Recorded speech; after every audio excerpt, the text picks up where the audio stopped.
What's up, Silas?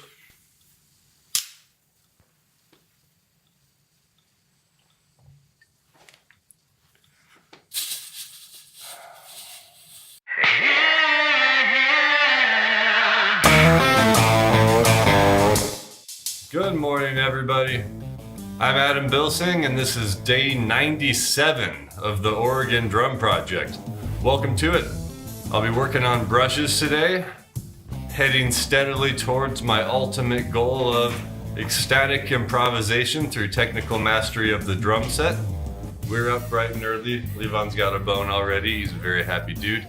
And let's see, it's 4:25, so it's about time to get started. Working on brushwork, like I mentioned, out of a DVD called The Brush Secret by our buddy Florian Alexandru Zorn, whose name I always forget and have to look at the case before I say it. All right, here we are over at the practice pads, or more accurately today, the big cardboard hunk. I actually tried to play on the actual snare drum with the brushes today. I was just gonna stir on the actual drum because I figured why not. And when I tried, I realized that I have a Power Stroke 3 drum head on there right now, which has sort of like a durability dot in the middle of it. And it's actually on top of the rest of the drum head, so there's a seam around the dot, which with brushes is terrible. It catches all the wires, it gets in the way of everything, so I'm gonna have to change that head out. I'll probably put like a coated Emperor on there or something, and that will be a better deal. Levon's kind of hanging out with me today for some reason, so he's right here next to me as I do brushwork. The other thing I wanted to mention, there's actually two more things. One is that I'm working at 42 beats per minute today. I typically do brushes at 40 beats per minute, but it occurred to me last night that I don't really want to get just locked in at one tempo. So I'm probably going to be moving the click sort of up and down and around 40 beats per minute for the next couple of weeks, just to keep it varied a little bit and keep me on my toes, so to speak. So beyond those two things, what I've been working on today with the brushes is consistent motion.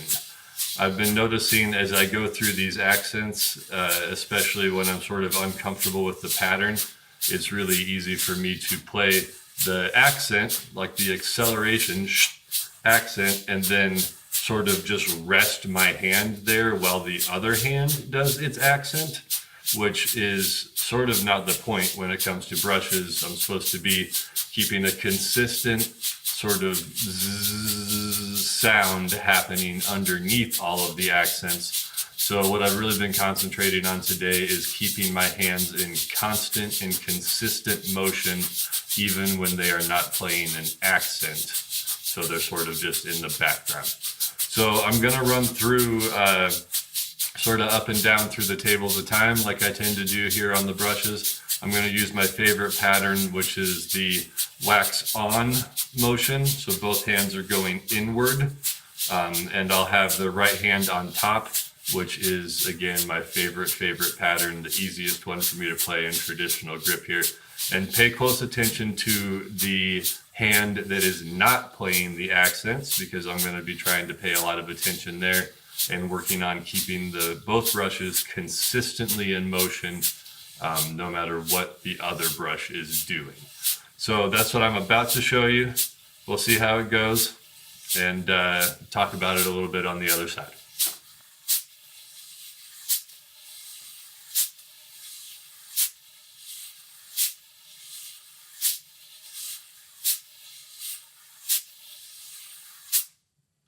That was not bad. I'm having a little trouble up at that fastest subdivision, which you could probably tell, but I felt like things were pretty consistent, and I think I kept everything in motion even when it wasn't being accented.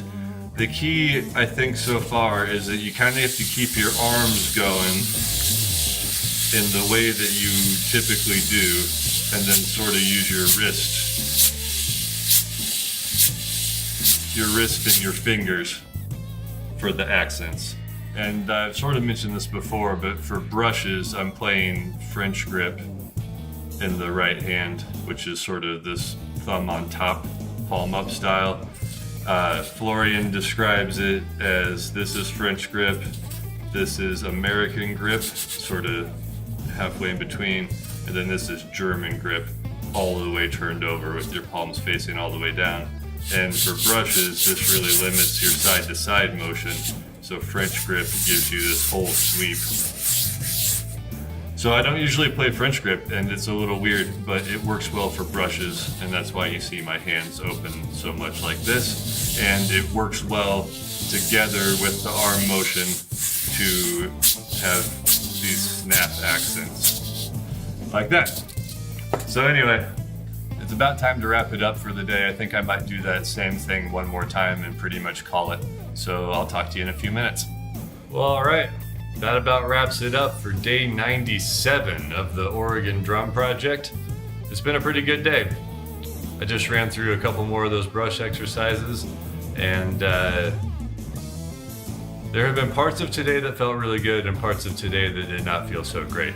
But the parts that felt really good were pretty inspiring, and I think all of this work is starting to pay off a little bit, even though I'm still doing some of the most basic available stuff. But it's been a good day. Like I always say, nice to have 97 days in the bag. So we're gonna wrap it up here and sort of close the book on today. Special thanks as always to my producer, Mr. Silas himself over at Red 11 Media. Also want to give a big shout out to Los Cabos drumsticks, which I've been using now for a few months and I like a whole lot.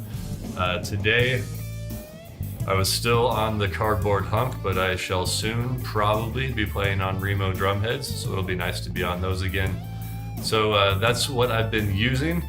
If you'd like to follow along and catch all the episodes, you can go ahead and like and subscribe below. You can also follow me on Twitter at Dirty Bandana, over on Minds, also at Dirty Bandana, and you can catch all the details for everything about the Oregon Drum Project over at dirtybandana.com. See y'all tomorrow.